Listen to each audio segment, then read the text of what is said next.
విజయవాడ విపత్తును ఆపే ప్రయత్నము, ముందస్తు జాగ్రత్తలు తీసుకోకపోవడము, విపత్తు సంభవించిన తర్వాత నివారణ చర్యలలో సఫలం కాలేకపోవడము, టోటల్గా ప్రభుత్వం విఫలమైపోయిందనేది రాష్ట్ర ప్రజలందరూ నిన్ను మాట్లాడుకునే పరిస్థితి వచ్చింది. ఆ విమర్శ నుంచి తప్పించుకునే దానికోసం చంద్రబాబు నాయుడు గారు బోటు డ్రామాను తెరపైకి తెచ్చినారు. ఒక 10 టన్నులు బరువు ఉండే ఒక బోటు, ఒక 10-15 మందిని రివర్లో ఇటువైపు నుంచి అటువైపుకి ట్రావెల్ చేసే ఒక బోటు డ్యాముల్నే పడగొడుతుంది, డ్యాముల్నే డ్యామేజ్ చేస్తుంది. ఇదే ఆయన చెప్పే కథ.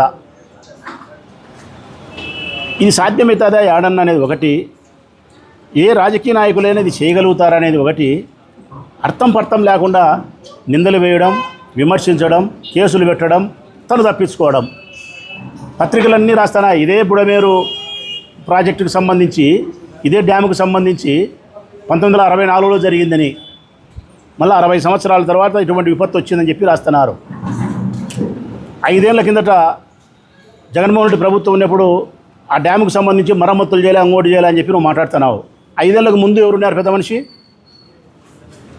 2014 నుంచి 19 వరకు ఎందుకు చేయలే నువ్వు? అంతకుముందు 14 ఏళ్ళు ఉన్నావు, ఎందుకు చేయలే నువ్వు? ₹1 ఖర్చు పెట్టాము, దాన్ని చూపి, అకౌంట్ చూపి. నువ్వు 14 ఏళ్ళ ముఖ్యమంత్రి ఉన్నప్పుడు దానికి ఏమీ చేయలే. 5 సంవత్సరాల ముఖ్యమంత్రి ఉన్నప్పుడు ఆయన చేయలే కాబట్టి విపత్తు జరిగింది. బోట్లు పంపించి డ్యామ్ పడగొట్టే ప్రయత్నం చేసినారు కాబట్టి డ్యామేజ్ అయ్యి నీళ్ళు వచ్చినాయి. నీకు ముందస్తు వాతావరణ శాఖ చెప్పినది మాకు తెలియదు, అది మా తప్పు కాదు. నివారణ చర్యలు, ముందు జాగ్రత్తలు మేము తీసుకోలేదు, తప్పు కాదు.